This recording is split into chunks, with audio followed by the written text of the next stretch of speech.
Mabwe Pande hiyo, Mabwe Pande. Hapa tuna eneo lenye ukubwa wa hekari 8, linauzwa milioni 950 mazungumzo.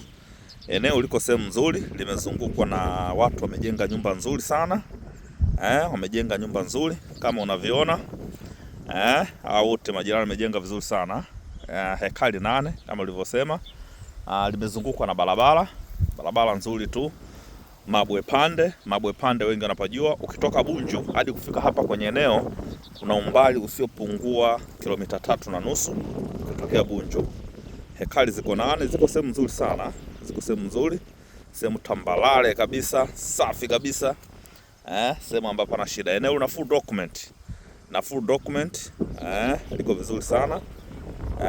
Pia watu wamejenga safi kabisa kama mnavyoona, na hao pia wanaendelea ujenzi. Kwa hiyo unaweza kuchukua hili eneo labda kwa mradi wowote. Unaweza kusema ujenge shule au ujenge majumba labda ya shirika au kwa kitu chochote ambacho kwa wale wanahitaji maeneo makubwa. Basi hapa Mabwe Pande tuna hizi hekari 8 ambazo ziko vizuri sana. Bei tunaiuza milioni 950. Mazungumzo yapo. Eneo zuri sana, liko tambalale, liko sehemu nzuri sana. Karibuni sana Mabwe Pande hapa, karibuni sana.